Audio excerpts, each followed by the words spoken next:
And we're live. What is up, everybody? Happy Wednesday. Welcome to Comping with Kyle. This is episode 9. We've officially passed 2 months. Can you believe it, bro? Dude, holy cow, 2 months. 2 months. 2 months of the show, and we're the first time we're having this guy on the show. So for those of you that don't know, a man who needs no introduction, Mr. Ryan Zolin. You're on his YouTube channel, in case you didn't figure that out already. So what's up, bro? How things been? It's crazy, dude. Yeah? I'm so glad to finally be able to like get this and be on the show with you. But dude, it's been crazy. We've got so much we're working on. Not even just wholesaling. I mean, we're building stuff with the coaching program, building stuff out for the community. Obviously, Albert's got flips, so we're trying to get all finished up and stuff too. So I'm kind of all over the place, but Nice, glad to be here. Well, tell us a little bit more about Agent Investors. What do you got going on right now? I don't talk too much about that on the show, but let's tell everybody what we're up to. So we're building this community for every single one of you guys that are watching this. We are doing this. We're thankful to have Kyle doing Comping with Kyle. We're thankful to have Matt Miller doing the Maker Recapping with Matt Miller on Monday mornings. We're trying to provide more just resources and value to you guys. So within Agent Investors, I always get that question, like, what is it? Is it for agents or is it for investors? The answer is that it's for both. We're trying to teach investors how to work with agents properly, and then also teach agents how to work with investors. So we want to bridge that gap between the two. For whatever reason, there's been like that stickler mentality where investors don't like agents and vice versa. So we're trying to bridge that gap. We're also trying to show agents how to maximize their income. I mean, if you're an agent and you're not utilizing what we teach, you are literally leaving 6 figures on the table every single year. So we're trying to just help everybody out. We're trying to blow some things up and make some waves, change the game. Yeah, dude, that's awesome, man. Yeah, I mean, I love being here, being a part of the team. I mean, using the agent outreach strategy, that's something that's really what our team is big on. Like right now, we're doubling, triple, quadrupling down on that and trying to get our name in front of all 50,000 real estate agents in Arizona. We want to be the go-to guys for these agents because, like Ryan said, agents are leaving hundreds of thousands of dollars on the table by not knowing these skills. Because we're buying their listings, we're either fixing and flipping them ourselves or wholesaling them. There's money to be made with these, crappy properties that people don't know what to do with. And obviously, most of you guys probably know that as you're joining in on the show. So yeah, for those of you that are just joining in on the show too, this is a show where we just hop on for an hour, comp some properties, kind of give you our feedback, like how we're underwriting deals, what we're looking at, what are some things that stick out to us. Because we're getting a lot of feedback from buyers too. I mean, shoot, you're connected with all the big dogs. You've been talking to them a lot. What are they saying? What are you hearing? So this market isn't alarming. What it is, it's educating. What we need to do is we need to figure out where the new normal is going to be. And actually, you're the one that says this quite often, and I think it's the best wording. It's not about where the puck is, it's where the puck's going to be. Mm-hmm. So what they're doing is most buyers were ideally, 10, 15% profit margin. Now it's more like 20, 25. I'm even seeing some of them go around 30%. So obviously what that means in terms of ARV, which we'll go through on the show, we're looking more like 50%. You're going to have to buy properties, maybe 55. I was able to hang out today with Steve Trang and Templeton Walker for a little bit. Both of them said 60%. They won't touch anything that's above that. So, and those are big buyers too, right? Yeah. So, they can typically buy a little bit better. For sure. Than a normal investor would. So yeah, so 60%. For a while there, it got a little scary. We were only hearing 50%. We were hearing straight 50, and it was just kind of like, man, like it's really hard to get deals at 50%. But it seems I don't want to say the tides are turning, but it seems a little bit like people are calming down a little bit, and they're like, okay, a deal at 60%, I'm still going to make money on this. For sure. So, and it's all about weathering the storm. Like what you got to understand is that the market's cyclical. It's inevitable that we are going to see this happen again. Now, what ended up happening where I said this could be educating is in the next 2, 3, 4, 5 years, we may see something like this happen again, but maybe even worse. What are you going to do now and until then to prepare for it? So with that said, this show is all about how we can help you. So any comments that you guys have or anything that you guys need from us, just let us know. It allows us to be better to even just assist you guys. So let's jump into some properties, man. Let's do it. Just going to glance through a few of the comments first. Somebody said, can you comp land with only an APN number? The name is Source Frenzy, or Fezzy? Source Fezzy. I'm not going to lie, man. I'm not the one to go to for comping land, but I have a great contact that I can put you in touch with that is the best land buyer that I know. Shoot me a DM on Instagram, and I'll get you connected with him, and I'll let the experts handle that one. Looks like Isaiah said, hey guys, I'm hoping you can comp some properties for me. Let's go. Let's Isaiah. check it out. Let's do it. So we've got one in Costa Mesa, California. Cool. throw this one in Privy. Also, too, we are going to be using Privy today. If you guys want to see me deep dive into Privy, I'm going to be doing a live tomorrow with Benson at 5 p.m. Pacific time or 5:30. I don't know. Email will be sent out. Make sure you're getting all of our emails. But it's going to be a great time. I like to just go through this usually a couple times here and there just to obviously refresh everybody's memory as to what Privy is as a resource. It's obviously what we're using. No, yeah, that's a great point. People always ask me once I get into the show, and I totally forget. Privy is a great tool. Whenever I'm looking at a deal outside of Arizona, I'm using Privy. Now that I figured out how to fully and 100% use it, it's a really great tool. So yeah, let's jump into this one. Let's go. If you see me using Monsoon, which is this one that I've got going on here, can they say my screen, Miles? Cool. Beautiful. You're the man. Thank you. Monsoon is the tax records for Arizona. So since I'm a licensed real estate agent, I have access to the tax records, and it's my secret weapon for comping deals here. All right, so we are at 778 Shalimar Drive in Costa Mesa, California. It looks like this is, oh yeah, it's a multifamily property. So there's 4 units, it's 2 stories. Let me just glance through some of the pictures here.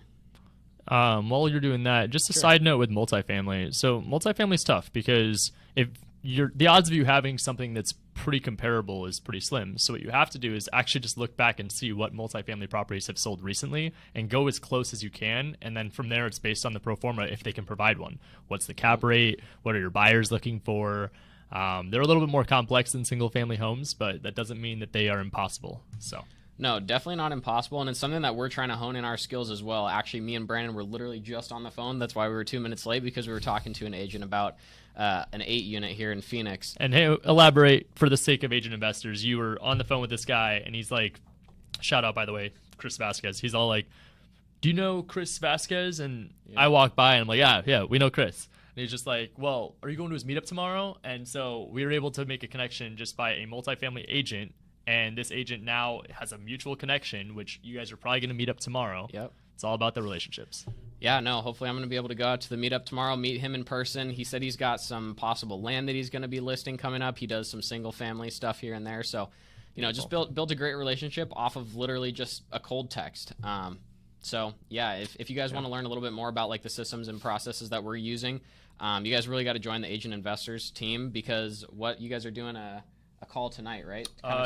Yeah, so tonight, every Wednesday, we do a meeting with the Diamond Tier students where it's basically just one-on-one coaching with me for an hour. I mean, there's only, it depends on the day, but we range in from like 20 to 40 right now, people that are inside those calls, and it's nothing but value. So that's for just the Diamond Tiers. Again, tomorrow we got Privy. We've got calls that pop up throughout the week. We've got a lot of good things that are coming. So I'd say stay tuned in Discord. Value, Discord's where the value's at. We're able to hopefully keep everyone updated. How can they join the Discord? Join the Discord by just checking out the link in my bio. Is it in your bio too? Yeah. Yeah, so just click the link in our bio. We've got everything in there. It is 100% free to join, and it's honestly, it's really cool because it's like real-time just chat activity. What do we got? So I was just trying to look through. It looks like there's lots of other let's do all activity here. There's lots of other multifamily units here. Okay. Kind of want to see like what's your thought process when you're underwriting multifamily? Are you looking at price per door? Are you looking for cap rate? Are you looking for like ARV? What so cap rate's usually one of the big ones. When I've done multifamily in the past, it's just been specific to a few buyers. So they tell me I'm looking for a 6 to 8% return. Okay, sounds good. Now you're on a mission to go and find, is there a certain price point you want to stay under? You want to stay under the price point of $6 million? Okay, sounds good. Now I'm going to go look at all the multifamily available. I'm going to call the agents. I'm going to ask for pro formas. I want to figure out what the rate is. Most of the time on the MLS, the stuff that was listed, whether it was through LoopNet, that's the commercial MLS that I had access to, or the regular MLS, I would just be able to see they typically have what the return was.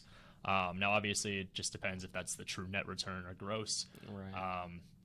Aside from that, I like to start with ARV. I mean, it's always good just to see what has sold around you and then kind of reverse engineer from there. We don't have a specific buyer we're looking for this instance. I'm assuming that they're probably just asking us what a buy number would be. In this instance here, let's see how many days on market. When was this listed? 86 days ago. So 80 something. Well, that tells me right from the start. 69 days ago. Okay, so from right there, 70 days ago, we are going to say that in 70 days it hasn't caught much attention. you're going to want to call the agent, build rapport, figure out exactly what's happened. Have you had a lot of interest? Has there been price reductions? Is the seller looking to get the most amount of money, or are they trying to just get this property off their hands ASAP? If you can figure out those types of situations, that obviously helps lead to the motivating factor as to what your offer can be. What do we got sold? Yeah, so sold in multifamily, do you cross main roads? You can, if that's what you need to get to. Yeah. Okay. You want to stay ideally in like the same area. If it comes to it, same zip code, and then God forbid, if anything, same city. Okay. Yeah, because kind of what I'm seeing here is I see that this one was bought back in June for $2 million, but it looks like this one was 30 units. Okay. So we have an asking price of 1.7 for 4 units. So that's a red flag to me right off the bat, that like, wow, somebody got, a way lower price per door on all these units. That's just something that comes to my mind. And I would also want to make sure, confirm that is the 30 in that area. I mean, I don't know where it is in California, but if it isn't 30 units, and let's just say it looks to be a pretty good amount. All right. That could be 30. Never mind. Yeah, you might have to double check that. And this is where having a realtor in California who has access to the public records and the tax records is going to be really beneficial, because they can go and confirm all of this. But yeah, I'm for sure. This one might be a tough one. I mean, I would tell you on Privy too, like, I don't love multifamily on Privy. In this specific example, I want to kind of unpack a little bit more. I don't like to just go and give a number on this. Here's where I think ARB is. Here's where you should buy. I want to kind of unpack, are you buying this yourself? Are you buying this and wholesaling it? What exactly is the exit strategy here? And then from there, if you have a buyer, or if you are the buyer, what's the return you're looking for? Multifamily is just a little bit of a different angle, and it all depends on who the buyer is as to how you're going to calculate. If you're just going to wholesale it, I mean, in this case right here, I'd probably just recommend telling them you'd be below 1 million. I mean, if that one did sell at $2 million with 30 units, there's no way in hell you're getting 1.725. So yeah. I mean, there's definitely a few others that are like, here's a one that sold for $6 million, and it shows that it has 6 units. But there's probably a story behind these, and I don't have all the data. I don't have any pictures. I don't have the rent rates. With multifamily. Most of these bigger deals aren't done on the MLS. I always hear stories of people being like, "Oh, I bought my 15 unit." Actually, I just did a podcast today with a guy that said he had a 15 or 20 unit he bought off the MLS, and most people don't buy those kind of deals from MLS. They buy them from pocket listings, or they buy them on LoopNet.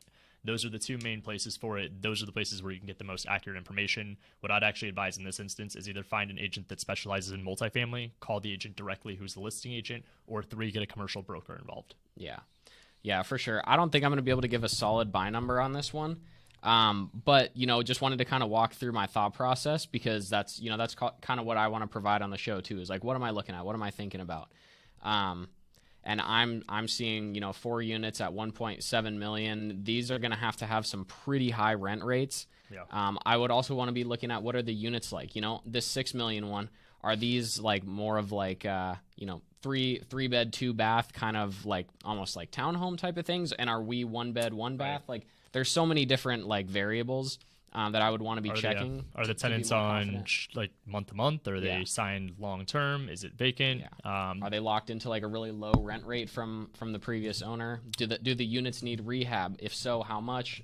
The photos, they don't look terrible. It looks like the floors have been renovated recently. I would imagine because of that light blue pop on the door that they did renovations. Now, what they did based on the photos you can see, it looks like they chose flooring was the renovation, maybe some higher baseboards. But the cabinets look to be original. Granite looks to be original. Bathroom, aside from the floors, is original. It's all good. I mean, just call the commercial broker or the listing agent. I'd probably start with the listing agent. Aside from that, send us a DM. We want to know who it is. Is it your buyer? Is it you? Because we also want to figure out how to do more deals with you. Because like I said, and like Kyle said too, we're building out our multifamily side. So yeah, but this looks like it's in a great location. It's like really close to Newport Beach. So I'm sure you probably could get some pretty high rent yields, but also maybe see if the sellers are open to like some sort of seller finance or seller carry. If you're versed in that or know somebody who is, could be another option too. All right. What else we got? Miles, I got to jump back here, but it kind of makes my screen look a little funny. Isaiah said buying multifamily on LoopNet. What podcast were you on earlier, Ryan? I was on this guy. Oh my gosh, I forgot his last name. On so many podcasts, can't even keep them all straight. Jose Luis Morales. Oh, cool. He has a show, so he's out actually in California. So I mean, this could be one that we could loop him in. But no, I just did his podcast. He saw I did one with Ryan Pineda about a month ago, and he was like, "Hey, can I get you on?" So yeah. But Isaiah, not to leave you hanging on this one, but I don't want to give you a definitive number, but you're probably going to have to be down closer to that 1 million range for it to like really make sense, or maybe in the low millions. But yeah. All right, let's see what else we got. How do you talk to agents that say I have 10 offers higher? I have 10 offers higher than that, yet the house has been sitting for 30 plus days. Ask a lot of questions. Yeah. Right. Why haven't they taken it?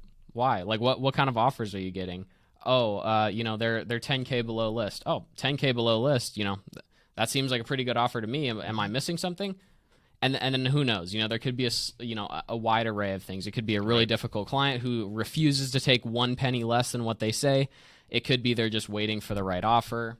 For sure. And it's honestly, it's patience. I mean, you got to have that what we teach within the course is patience and education. The educating part is that most agents, if they're getting flooded with offers, they probably aren't educated to be able to set the expectation with the seller that if this is what the offers are coming in at, if they have 10 that are all higher than yours, I'm going to assume those 10 have a very similar average number. And the reason the seller didn't take it is because it wasn't high enough. That means the agent can't go back to the seller and say, this is where investor offers are going to be. Based on the condition that we're in right now, we're going to have to take an offer around this area. Now, in this case, that actually could be the best case scenario for you. If they have 10 other offers they haven't taken, guess what? They haven't taken them. That means that you could be the one that is going to match or be even a little bit lower than that offer, and they might take yours because they don't have the other offers on the table anymore. Yeah. I mean, I would just do exactly what Kyle said. Ask questions. Why haven't you taken them? Where's the offer at? Oh man, okay. So if the house sits for another 30 days, is the seller's bottom number still the same? Like figuring hypotheticals. Yeah. Ask those kind of questions that will lead to the seller's motivation. And then that obviously allows a justification to your price being lower. So that's where I would start. Ask the right questions. Let us know if you need help closing the deal. Yeah, most definitely. I really I've learned to really like asking questions and digging deeper. Because it paints a story, right? You never know. Maybe maybe the seller has like some specific problem that hasn't been solved. And if you can dig and uncover what that problem is and you can solve it, boom. Now, if your offer's still competitive and you've solved a problem, who are they going to go with? For sure. They're going to go with you. And also remember this too. Like you're trying to build the relationship. This isn't just the one-off transaction. We're done. Okay, thank you. No, we're trying to do 5, 10, 15 deals with these realtors, if not more. And how do you do that? If you have 10 other offers, you don't burn the bridge. You don't just hang up and say, okay, no worries. I tried my best. That was an attempt today. No, you ask them, how do you become the best person for them to contact? Hey, you had 10 other investors that submitted those offers. Were they all cash? They were. I'll give you $100 for all those contract information, like all the people on the contract, their information, because those are 10 cash buyers. You find a way to bring value to that relationship with them. They're going to think out like, man, who is this person? And then they're going to be reaching out to you. Yeah. Like you said, that's really memorable. If I had a listing and somebody was like, yo, I'll pay you $100 for all the contact info of the 10 cash offers that you got, I'd be like, oh, okay, done. Hey, it's like $1,000 right there. Literally. So. And even if you were to say it all like, okay, well, no, I'll give it to you for free. Okay, well, now you get the relationship started and you're, again, memorable where now who are they going to call next time they have a deal that pops up? It's not the other 10. It's the person that asked for the other 10 information. Exactly. All right. Blanca Moreno dropped one in Santan Valley. So let's go. Let's check that one out. That's our backyard. Miles, we're going to hop over to Monsoon here. Shout out to Miles for getting the back end going for us today. You're doing great. Thank you. All right. Yeah, sorry. It's 5669 East Preakness Drive. And Perfect. Good. So again, if you missed it, Monsoon, this is the tax records for Arizona real estate agents. This is where I'm comping some deals from. It's actually my favorite place to be. So right off the bat, I saw a bunch of empty lots, and it kind of made me think that this house was going to be built in like 2019 or 2020. Was it not? Nope, we're built in 2003 actually. Okay, interesting. So these homes out this way are just a little bit before their time. Yep, That's definitely a little bit. These were the let's actually dive into that and see what did they buy this house for. They Back in 2003. Oof. Okay, so there was a seller finance on it in 1997. In 2007, it looks like Rosa Perez got a loan for $94,000. Okay, so assume maybe they put a little bit of money down. They got it for the low 100,000. So, yeah, they definitely were one of the pioneers out here in Santan Valley. That's funny. But let's see what we're working with here. We are a 3-2, 3-bed, 2-bath, 1,900 square feet, built in 2003, 1-story, no garage. It looks like we just have a 3-car carport, which is good to note, and a pool. I'm going to just glance through some of the pictures just really quick. Yeah. Okay. So it's not in like awful condition, but it's definitely pretty outdated. The floors are outdated, kitchens, bathroom. It's OG. That's for sure. It is. The first thing I noticed is that price drop. Yeah. So we went from $449 to $419. That's a pretty good reduction. Now, granted, it's been on the market for, 70 days? Yeah, something like that. So, motivated seller in the public remarks. Yeah. Who asked this one? Blanca. So this Blanca, is actually beautiful. her listing. Beautiful. So thanks for tuning in and dropping it in. So this is exactly what we want too. So I mean, if you're an agent that has a listing that you're like, hey, I just want to have an offer in my back pocket, this is what we're here for. In this case right here, I'm going to tell you, I see there's a 200K active. That's the first thing, but that's going to be some dirt. We've got 449 active at 18 square feet, 1656. So my first thought, seeing on tax records that 440 and 449, I don't like seeing smaller houses that are listed higher. I mean, that's obviously going to help us, but I want to see if these are remodeled, because if they are, 2020. they're going to be beautiful. Yeah. So this one right here, I can't even use as a comp. Years are too far apart. Yeah, years are too far apart on us, but what we can do is say that we can get to this condition. So if this one not being sold isn't selling at 440, we have to figure out almost what the ARV is of the other one that's remodeled before figuring out the ARV of ours. So with this other one, there's one that canceled at 449 that was 2,000 square feet. I really like that one. If I was deep diving into this with Blanca, if it's your listing, I'm telling you to do this. Call 5217 East Pony Track Lane, the one that canceled. That agent is going to have a story for you. That deal canceled and was at 449. Again, we're trying to figure out ARV of other properties, which we typically go off the sold, but if there's a story to be told here, the active ones, we need to figure out by reverse engineering. So we see 449 canceled, 2,000 square feet. This is also a 2019 build, which means it's probably going to be pretty nice condition. It is pretty nice. So now if you were to go over to the 440 and 449, those are also both in beautiful condition. Now we're going to go look Sorry, at the I'm ones. missing it. Where's the 440? Oh, here we go. Okay. Sorry. You're good. Ryan's a little bit quicker with the comping than me, so. Okay, so this one was built in 2000, though. The 439. Correct. And then we have the 475 that's closed at 2010, but we'll start with the one that you have right now. The 439. Oh, no, it's 2020, actually. Okay, so 2020 for both of them. Yeah. They're both in really nice condition because they're obviously brand new. Now, remember, those aren't selling, though. So I have the 475, which is a true comparable. I mean, this one is 2,200 square feet. So if I were trying to go off the easy metric here, let's go. We are 4.2, 2,355 square feet. I would say this is pretty similar, outdated. It might even be nicer. With a that pool. one has a pool and a 2-car garage. Okay. They're a little bigger than us, too, right? Because we're 1,900 square feet. So they're about 350, 400 square feet bigger. I got my ARV. What do you got? I'm thinking that if we remodeled this one, we could probably get somewhere close to like 465. That was around my number. Okay. Well, I think you're a little bit higher than what I would be. I was thinking more around the lines of like 440, 450. Okay. Reason being 475 is the 2-car garage, Okay. the pool, better amenities, bigger house. And just better amenities. I mean, it's not even better amenities. It's just they have better upgrades. Okay. I can agree with that. I think, that's also a little bit like, I don't think too conservative, but it's also like not on a side where you're going to have to be like, okay, I'm listed for so long to try to get the number that I want, right? Sure. And then do you guys run the calculator too or no? Sorry, hold on. I'm just trying to make sure that no new comments got dropped in here. You're good. Yeah, let's run it through the calculator. So, if we have ARV at, what are you running at 440? 450. 450? Yeah. Okay. Rehab, 1,900 square feet. I'm thinking, it kind of just needs cosmetic work. I'm going to do $45 a square foot.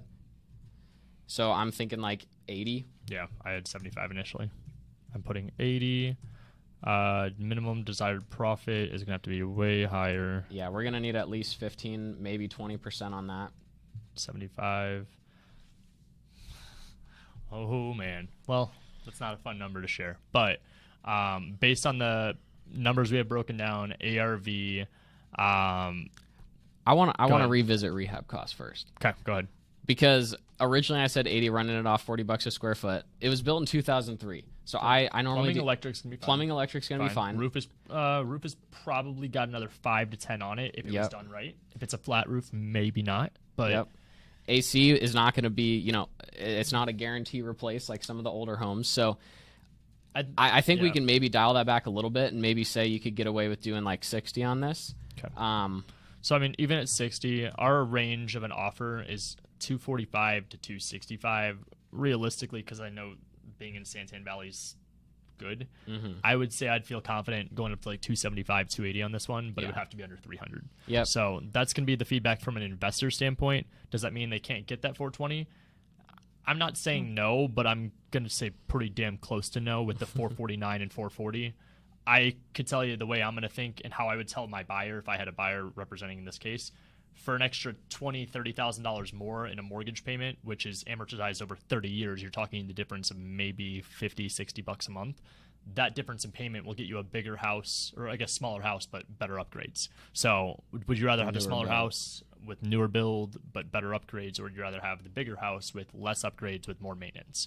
Right. So I mean, I do see that 350's up there too. I know it's a 1,200 square foot house, but the thing that's getting me is that that's 14 days on market, and that's not selling. Yeah. So same with, here's a 328 that's 1,300 square feet, built in 2001 as well. So just the retail demand is not that high for this house, especially the garage. Honestly, like in my opinion, that hurts a little bit too, because then I even look at it from a rental perspective. You're in Santan Valley, you're in a good spot, but garages are kind of a big thing for rentals. It's not a complete deal breaker, but it's something you have to consider. So I mean, this is just the one that scares me as a comp. Like, there's one that literally was at 450. It's that Pony one that I telling Blanca to call. I mean, it's a Hag Partners listing, 72 sold. They're a 3.2, 2,000 square feet. You're a pretty nice house. This is what he's talking about right here, so you guys can see it. I mean, backyard's a clean slate. It's not a pool or anything like that, but I mean, that didn't sell at 450. So yeah, and that's a 2019 build. Yep. All right, let's jump back over to StreamYard here. Let's go. Blanca, yeah, if you're still on and you're still watching, let's get in contact too. I'd be happy to talk and see if there's a way that we can help at all. Work out any deal, be a buyer on it, whatever you think. I'm happy to help however we can. All right, let's see what else. We got another question from Angel here. Angel said, what would you say back to an agent that said, yes, it's definitely going to be a bidding war. That's how the seller sets it up. A buyer will have to go over asking to get this one. I would see, first off, if it's a smoking deal, we'll entertain a conversation. If it's something that you need below list price, don't engage in that conversation. That's a trap that they're setting down. Somebody may bite, and they may have 5, 6 offers that come in. I will tell you right now in this market, they're not getting that. I mean, what we're seeing in today, like literally today, if it is a very, very good deal, you're getting 1 at most 2 offers. Now, if it's super underpriced and it's a smoking deal, I mean, shame on the agent for doing that, but I don't see that being the case. Most people are listing it where it needs to sell, and they're trying to say that as like a marketing ploy so that they can be like, hey, come in and look at this. They want as many eyes on it in hopes that one person, that's all you need. You need one person to be a buyer on a deal. Yep. So that's what they're playing in that case. I would say the most important thing is that obviously do your due diligence. If you'd like us to take a look at a property too, we'd be more than happy to do that. That's what this show's for. But then from there, if they are interested in, or if you are interested, then call them and just ask the question like, hey, I don't want to start off on a bad foot. Even if I don't get this one, I'm looking to build a relationship with you. Maybe you lead with them representing you in the transaction rather than you representing yourself or unrepresented. Maybe that's what gets to the deal done. Goes back to asking the right questions, get on the phone with them, but don't fall for that trap. They may just be saying that to try to get more offers or any offers. I don't know what market you're in that you're asking this question from, but I think those days of the bidding wars in Arizona are pretty much over. I think that's pretty much fair to say. So, and yeah, also beware too that sometimes those agents will just take whatever the next highest offer is and use them as leverage to go back to others and be like, oh, well, your offer was 350. I just got one for 353. And then you get into like a little bit of a game that you probably don't want to be playing. So make sure you just set the precedent from the beginning. Like, hey, I'm a real buyer. I'm confident at this number, and I will execute and I will close at this number. But the offer's only on the table for X. Don't come back to me and say, "Oh, we got an offer $500 higher. Can you match it?" No, I'm not playing that game. I'm a serious buyer here. I'm not here to get nickel and dimed. Thank you though. Amen. So keep that in mind too. Be willing to entertain a conversation, but also be willing to put your foot down too, so you don't get jerked around. We did that. I mean, you guys just told me about that. What was that? A couple days ago? We don't have to name names, obviously, but someone on the team was like, there was a deal going back and forth, and we were like, no, if we don't go and get this today, we're done. And pulled the plug. Yeah, changing time, like walk-through times 20 minutes before we're supposed to be there. Like, we can't do that. Yeah, it's not fair to our buyers. It's not fair to our time. It's not fair to anybody. So, and right now, I'm sorry, buyers have the leverage. You don't get to go in and tell people showings are from this time to this time. No, if a buyer wants to go see it and it's available at 6, you got to make the time. Unless, God forbid, the seller has a reason that they can't have a showing during that time, you need to make it happen. So, times are different. Definitely. All right. What else we got? We got another one here in Phoenix. Beautiful. Thank you for including the asking price. I appreciate that. What's the address? Abdila. Sorry if I butchered your name. It's 4609 North 91st Drive. Also, too, if you're just watching this show and this is your first time, like, make sure that you guys are engaging. Like, whether it's commenting and collaborating with people in the comments, or if it's even just your first time in real estate looking at comping properties, do it with us. If you don't have access to Monsoon, hop on Zillow. Make sure you're writing down the addresses that we're telling you are comped, so that way you can compare the properties, see what we're talking about, see what our eyes are, or like visualizing, and then be able to do that with your market too. Yeah, most definitely. I think last week, I don't remember what the topic was, but there were 2 or 3 people going on in a whole conversation of how they could work together in the comments while the show is going on. That's exactly what it's all about, right? Collaborating. All right, so we are 85037 in Phoenix here. It's a great zip code. It is a great zip code. The asking price is $330 on it. Right off the bat, I see that we're backing to 91st Ave. Yep. If I zoom out a little bit, yep, that is a main road. Correct. We have 415 that canceled. I hate to be that canceled guy today, but like just pointing out the ones that maybe people can't see if you're just looking on Zillow. But the 1800, I mean, we're a bigger house that couldn't sell. It just canceled today. Canceled at 415,000, and it was 1,800 square feet. We're asked, what's he asking on ours? 330. 330. Did 1,800 have a pool? The 415? Yeah, did not. Did not have a pool. 475 is active with a pool that's 2,000 square feet, so we definitely know our ARV is not going to be around there. We have 445 that's a 1,400 square foot house, 1,481. We are 1,344. I like this. This one's not bad. Look at all these pendings. I know. What does that mean to you when you see all these pendings? Does that mean a hot area? I think it's a hot area. Like, that's the very first thing that I saw. I mean, I know the zip code. So, I mean, 037, I'm like 037, 032, 034, good. Like, there's plenty of deals. And I mean, I didn't even actually notice the pending until you said that. But there's a lot of houses that are going. Obviously, make sure you're in that same neighborhood, but know that if that is the same neighborhood, you have something desirable. Yep. What I am kind of worried about is at the same neighborhood. This one over here? Correct. I don't think it is. Nope. Yeah. Good call out. Yeah. These are all 2019 builds. That's fine. So those are all newer. We're in 1999. There's still 2 pending in our neighborhood. Oh, for sure. Though. For sure. This one's 2,100, almost 2,200 square feet. This one's 4,000, and we're 13. So we're the smallest. We're the smallest house in what seems to be a bigger neighborhood. Which is honestly my favorite. That's the one thing I make sure to tell everybody when they're like joining us, or if I'm doing stuff like this. The smallest house in the biggest neighborhood, or anything along those lines, that's exactly what you want, because you're going to be compared to the bigger houses. Mm-hmm. You're going to see that I already have my ARV. I'm basing off that 445. We have another one that's 440 that's pending, but that one I think was way underpriced. That one's big too compared to us.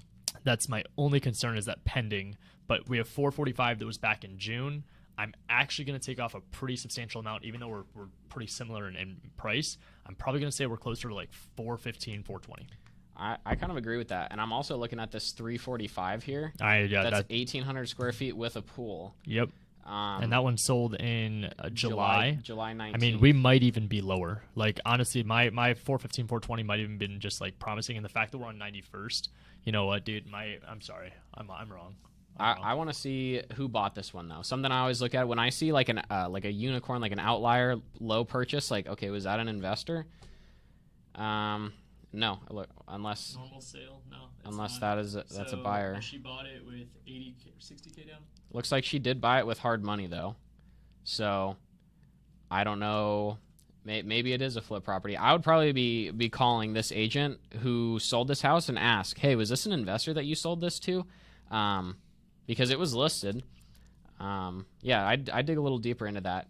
I don't think 330 is far off from where you need to be, but let's run our numbers on it and see what we come out to. I mean, the only thing that concerns me is that one is substantially bigger and it doesn't back to a main road. What I will say though too is that you have some 6s that are just monsters there. Right. 3s, I don't know, dude. Because I said 415, 420.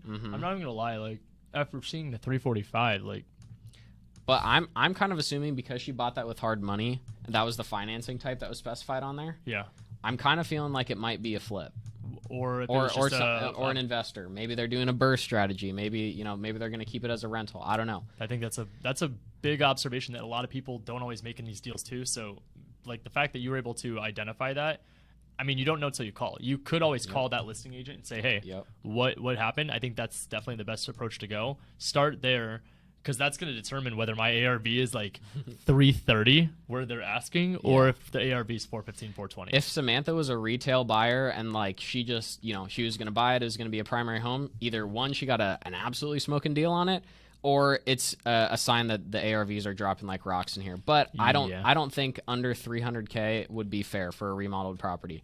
I'm thinking that we're probably close to around 400 flat, because this 415 didn't seem to sell. I know it's a little bit bigger, but I think 400 is a fair ARV. I think that if I had to give one number and just stick to it, it's in the middle of the two, because I think high side being super, super loving and nice, I think maybe 415, 420. I did forget about the 415 too. The 415 kind of shoots it. 400 is a safe number. I'd say ARV 400, meaning that if they're asking 340, they're not far off. But let's run the numbers with them. Got 400. What do you think, Reno, on that? We don't have any pictures, so just it's hard to tell. Assume it's going to be, like, I'd say 50. You think $50 a square foot? I'm going to just assume the worst, and given that we're on a smaller, or up against the main road, it isn't going to be terrible doing that. Okay. 65. So yeah, 65, 70 a square foot. And also, I always say this, but double check the big ticket items: the roof, the AC, the plumbing, the electrical, the foundation. Anything weird going on, that's going to affect your rehab a lot. Profit, we're going to run it at 15%. It would be 55,000. We add in a wholesale fee. We're probably looking at somewhere around 240 for a flip. Again, keep in mind, these numbers are running it like if you're going to buy it, sell it, you're going to have to pay commission on the back end, and you want to take your profit. It looks like somebody bought one at 345. Again, I'm making an assumption here, but I think that it's an investor.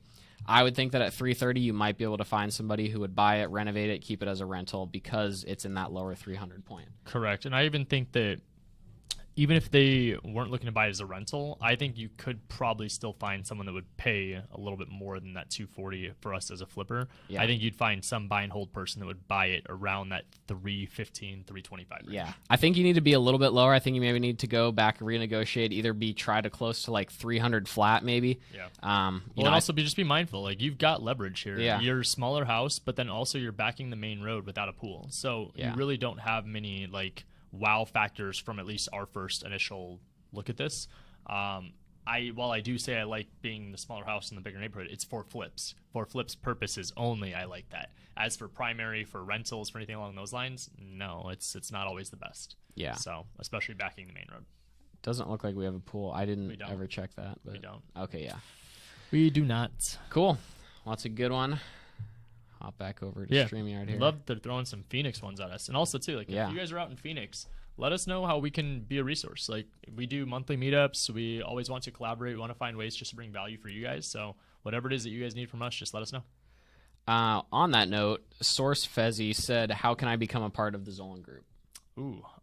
So definitely would need to be local.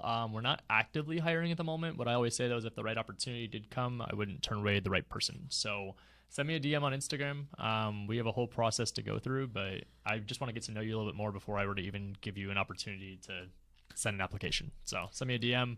We'll figure something out. But if you're not local here too, and you are a licensed real estate agent and you're interested in working with us and being not quite on the team, but still in our network, you can join us at Real. Join Kyle. Yep. Yeah, we, have a pretty wide downline of a lot of people that are, who's all in it? Steve Trang. Yeah, we've got Pineda. Ryan Pineda's up at the top. We've got Steve Trang below him. We've got myself. We've got Brian Davila. We have, I guess, Nick Devitt's Ryan Pineda's partner. We've got a bunch of big name, amazing real estate producers that we do trainings every Monday, Wednesday, Friday. So we've got a bunch of people that teach within the program, Wealthy Agent, that Ryan Pineda has. If you join us at Real, you get that for free, and then you get access to trainings 3 times a week. I usually teach 2-3 classes per month, but then it's not just me that you would want to see. You'd want to see the guys that are much smarter and doing this at a much bigger scale than I am, because I promise you, I'm in those ones. I watch the replays. I take my own notes. So that's 100% free. You join under us at Real. It's a way of being a part of the team without having to be a part of the team. Yep, and you could be out of state too, as long as Real. I think Real's in most states. We're just about to be, I think, in every state. Okay. There's like 3 or 4 left, but they should be in the next like 8 to 12 months. Cool. Yeah, so shoot us a message if you want to learn a little bit more about joining the brokerage and being a part of our investment world. So absolutely, join under Kyle. You still get the same benefit to me, but the only thing that's better when you join underneath somebody else that already has the MLM structure there is that you also would get access to him. So anything that I'm sure you would need question-wise, Kyle would be a resource for you. And then if there was something that he didn't know, he could bring it to me. If I didn't know, so on and so forth along. So all collaborate and work together to make money. I think an MLM brokerage is what's going to be the way of the future, whether it's EXP, whether it's Real, whether it's the next one that pops up. It doesn't matter. I think that it's a way for everybody to collaborate. I mean, that's what this is all about. It's that collaboration over competition mentality. 100%. Let's take a break from comp just for a few minutes. We've got some good questions coming in here. Brandon Mitchell said, I've connected with plenty of realtors and I stress them bringing me deals they're exclusive on. Should I also look at deals they are not direct on if it's off market and now 2 realtors are in the deal? Sure. So, I mean, the way I would pitch that, and just for Brandon, what was it, Brandon? Yeah. Okay. Brandon Mitchell. Just for Brandon to understand is that if you go direct to seller and you sell it to somebody who wholesales it, you have all these different wholesalers on the deal. Now, yes, of course, we can try our best to control that by having just us, a seller, maybe one agent, and our end buyer. It doesn't always work that way. So why would you be stopping yourself from going and getting another deal where there might be 2 other agents on it? Guess what? Those 2 other agents that are on it, in my head, just became 2 other people that would want to work with you. So if it's a deal, it's a deal. I think that's the most important thing. I was talking to a couple people over at Steve's office today, and they'd asked me, they were like, well, when you talk to these agents, you're just telling them you want the ugliest house in the neighborhood, right? And I'm like, wrong. That's what I think most people teach to do. That's not what we do. We had a deal we did a few months ago, the Valley one, that it was move-in ready. It was beautiful. You could take it down. We got a pretty big discount on the deal, made a 30K rip on it on a wholesale, and got 20 to 30K as a commission as well. One deal. So that wasn't an ugly house. That wasn't the one that needed the most amount of work, the fixer-upper. No, that was the house that was move-in ready. You just found a deal. A deal is a deal if the numbers make sense. So, I mean, Albert actually was the one that said this, but it was brilliant. It's like a deal is just relative. So it's relative to who it is. Is it commercial buyer? Is it a buy and hold? Is it developer? Is it is it a fix and flipper? Who's buying this property? Then you're able to figure out, okay, now let's go buying this property. I can tell you right now, we just looked at that one in Preakness and Santan. It's not a deal for us. It's not a deal for, I think, most of the flippers at that price. Does that mean it's not a deal at 400? No, to somebody it might be a deal at 400. To somebody they may think that thing is worth 450? 450. If they get it at 400, they have 50K of equity. Yeah. So I think that it's just about spinning your mindset and understanding that if you have a deal that was brought to you by an agent with 2 other agents in it, who cares? If anything, join us at Real and bring them all with you. There you go. Yeah, no, I definitely agree. I think Ryan nailed it on that one. I don't really have much to add, but just, just make sure it's just like, hey, you can't expect to get a full 2%. I can't give 2% to everybody on every deal, especially if there's 2-3 realtors on it. You just have to let them know, like, hey, look, like, we can make money together, but you can't get greedy. Let's work together. So, Absolutely. yeah, definitely, I would definitely be open-minded to that. So keep the questions coming. Let's go. yeah, they said, I know your formula was ARV times 91 or times 0.91 minus repairs, $45 a square foot, minus profit. Wholesale fee is your offer price. Is that still the same for AZ? Yes, for the most part. But we're still kind of seeing those numbers coming out to anywhere between like 55 to 60% of ARV, because we're running it like the real repair numbers. Before, there were sometimes we would run rehab at like 30, $35 a square foot. Yep. Those days are just like not really anymore. Like the wholesale deals are just not there because there's just not enough room for those. So I would say, like, even if you were to come across like the rare case where a wholesale, something that just needs lipstick remodel, the best case scenario in my eyes is like $35. Yeah. And I feel like you have to have a pretty good connection to get that right now, especially if there's any type of delay or shortage of material with whatever you need.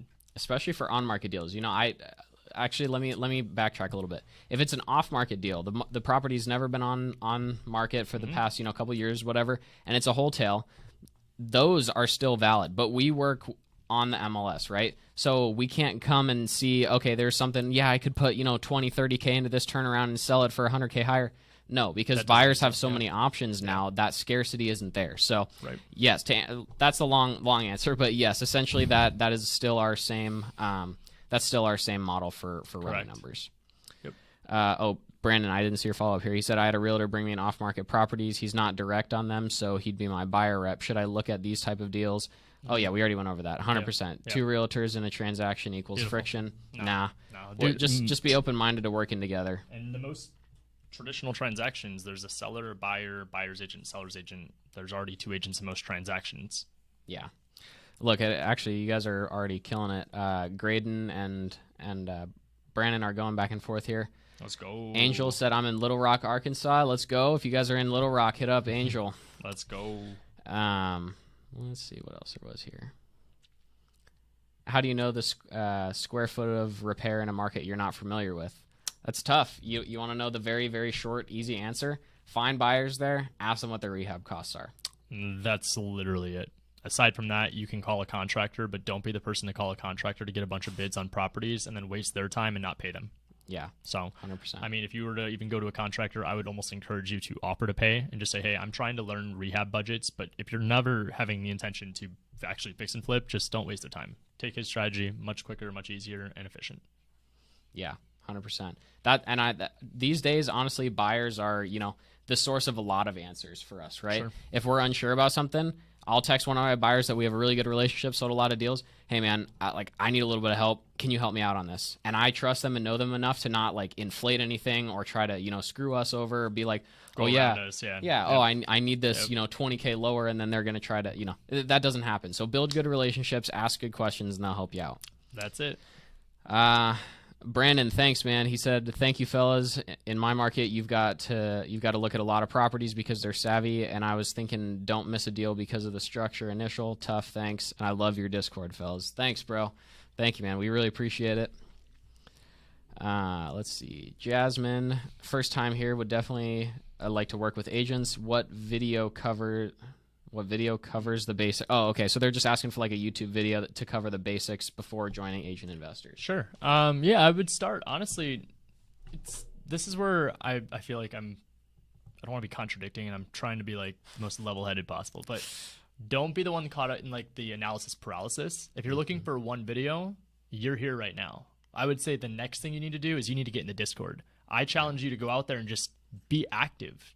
Talk to everybody, get to know everybody in the community, introduce yourself and tell everybody where you're at, what market you're in, what's your goal, what are you trying to accomplish? Are you an agent right now trying to become an investor? Are you an investor that wants to become an agent? Are you just an investor that wants to be an investor? We have all of that covered inside the one place of Discord, and it's real-time activity. So I'd say start there. Aside from that, if you really wanted videos, I mean, we have them all over YouTube. So just check out our YouTube channel. We do them. I do live videos Thursdays. Kyle goes live Wednesdays. I have coaching calls Wednesdays with students. Mondays with Matt. We're building this all out. Yeah. No, there's tons of free resources. I mean, I've done 9 episodes of this. I've tried to share every little bit of knowledge that I've learned so far with you guys. There's, tons of YouTube videos too. So don't feel like you need to buy somebody's course right off the bat. So like seriously, and I work for the Agent Investors team. So like, hear me when I say that. You don't have to feel like you need to spend money in order to learn. There's so much free education out there. That's the perfect thing about the Agent Investors model. It costs $0 to get on the phone and talk to a real estate agent. Literally, you can Google a phone number. And guess what? Then when the course becomes appropriate for you is once you start doing a deal, you start doing another deal, and you want to scale. And what we're trying to do, too, is we want to build this out for you guys so that you can understand that if we're doing this for you to be able to build with $0 from the start without even having to buy a course, take the information you learn, then reinvest. And guess what? Even if it's not in my course, I still love you, because whatever it is that you're investing in, I know it's for yourself and what you think is best. Only person that can decide what you think is best for your future and where you want to invest is you. So don't feel like we're pushing Agent Investors. Feel like you might want to be the fix and flipper. You might want to be the creative finance person. You might want to be the buy and hold person. I'm not any of those. I am the guy that will teach you how to work with agents. I will be the guy to teach you how to work with on-market deals, and also how to do this at the lowest possible cost overhead every single month. Yep. That's where we found our specialty. I didn't want to be the guy spending hundreds of thousands of dollars. I didn't want to be the guy spending $50,000 a month in marketing. We are now in a position where we've been sitting very beautifully over the last couple of years because of our strategy, and now we can actually show that and teach that more to you guys. And if anything, I will get off my high horse here. This is the best strategy and the best thing that you could be doing with anything marketing related, especially in real estate in this market today. There is no better way to go. No better way. Literally. Like, direct to seller doesn't even make sense. Like right now, it's scary. Like, it could be a place where if you're spending $50,000 a month in overhead, you might have to cut a bunch of employees. You might have to reallocate money in marketing. You're pivoting just the same way we are, and people are calling it doubling down. I think it's a great thing if you're sharpening the tools and figuring out how to go and attack this market head on. But at the end of the day, it's about surviving. It's not about who has the highest overhead. It's about who's the most profitable. And at the most profitable, at the end of the day, with what we do, this strategy is the most profitable, and it will never not be. Boom. Now, Mike the drop. There we go. So bottom line, you can get started for $0. So we just got a few more minutes here, but there's a couple more comments. This is probably the most active that the chat has been with questions and comments, so I really want to capitalize on that. So I appreciate you guys. Mr. Bailey said Illinois be getting slighted. I don't know if that's a good thing or a bad thing, but hopefully you're doing deals out in Illinois. Let's see what else. Pablo said, what's the average profit to fix and flippers you want to make? Again, it's going to be specific to your buyers. Typically, we run absolutely no less than 15% of whatever the ARV is. So again, not 15% cash on cash. Well, technically, it depends how they're buying it. But whatever the ARV of the property is, we're taking 15% of that, and that's what we're wanting to get them for profit. Some might require more, some might require less, but that's a good baseline to go off of. That's it. Graydon said the last deal I got under contract in Arizona was on market and said nothing about the contract could be assigned or not. Do we automatically have the right to assign a contract in Arizona? In Arizona, you absolutely do. Equitable interest, you deposit earnest money, you now have a legal ability to wholesale the deal, and nobody could tell you otherwise unless it's stated in the contract. Follow-up question to that. Also, I add an additional terms. Do I need to add if buyer cancels within the inspection period, then 100% of the EMD is returned to the buyer? Is that necessary for AZ? Nope. It will be 100% refunded to you no matter what, as long as, again, it does not specify that they're going to take X amount of dollars. I know in other states they have an option fee and then earnest money deposit. The option fee in those states would be gone. Referring to Arizona specifically, no, your earnest money is refunded back to you as long as you cancel within your inspection period for a legitimate reason. Yes. Yeah, no option fees in Arizona. I know that's a thing in Texas, but I actually am not opposed to it becoming a thing. I think wholesaling is in general is going to be regulated here soon. I'm thinking our MLS method is going to be regulated even sooner. So know your buy numbers, know your buyers, and let's get dialed in. Don't play games. I mean, that's all it comes down to. It's backing what you say you're going to do. When you sign a contract, you have outs in contracts where you can sign the inspection period and you're out. It is what it is. Like, those are caveats that are there for protection for both the buyer and the seller. Now, I mean, if you're going in with the intention to just wholesale and you're saying you're going to pay stupid money for a property, getting things under contract, canceling, and just messing with people's livelihoods, don't be a dick. Yeah, that's messed up. Yeah. So, yeah. I think that's really all we had as far as questions go. So not too many properties, but I think we got a lot of like good questions answered in here. You know, a lot of stuff that was good to hear from you. Of course. So Of course. yeah, I appreciate you. Dude, glad to be here. I'm glad this is all like coming together. I mean, Yeah. thank you again. We're building this community. We're doing this all. I mean, you guys have no idea how fulfilling it is watching all of this grow and just the impact that it's making throughout the entire real estate community. So every week, Kyle's going out of his way, taking time out of the business day to come and spend an hour with you guys. All I ever ask is that if you're finding value, just like the video, share it with a friend. If it's maybe a friend of yours that's in real estate that's needing help with comping, I know how tiring it can be to go in there and help people go and comp properties over and over again. Send them this video. Let us be the resource for you. We have all the resources for free at agentinvestors.com. We've got the Dispo website. We've got comping tools and a PDF for you guys. We have free scripts. I have a free list of 1,000 realtors for you guys. Go to AIstarterpack.com. Like, Really? I didn't know we had AIstarterpack.com. It's up. Like, Miles, is it up? Nope, not yet. Okay, it'll be up next. It's coming soon. Coming soon. But like, we literally have like this stuff being put together for you guys. This community is about to be incredibly blessed with just so much value, more than what I feel like we're already trying to do. Go to check out agentinvestors.com. Stay tuned every week. Do it. Check it out. And low key, I always throw this in at the end. If you stay till the end, get a little treat. I might have a pretty solid discount code for you guys on Agent Investors if you're interested. Maybe it's my name. I don't know. Maybe shoot me a DM. I'll let you know. There you go. Yeah. Use code Kyle. No, guys, seriously, like, and I'm up here too, like endorsing it too. Like, don't use any of the other codes. Use code Kyle. It's the biggest discount we have. We did that so that the people that are watching this, we know you're out there taking action. We want to make sure to reward you, but also help. At the end of the day, I'm not the most expensive course out there, but we have different like package options, and we want to figure out which one makes the most sense, if even at all. But if you do decide, definitely use code Kyle. I mean, gets you guys a little bit of a discount. $150 off, I think. So there you go. Unless it's Matt's code, just saying, Matt, you're biased. Oh, there you go. There you go. All right, guys. Well, thank you guys so much. Feel free to connect with us however we can. Let us know. Oh, also, challenge. If you're a realtor and you disagree with anything that we said on here, please speak up, because I'd love to. I'd love to hear what you guys think from a more traditional perspective. But Appreciate until you guys. next time, take care. Later, guys. Later.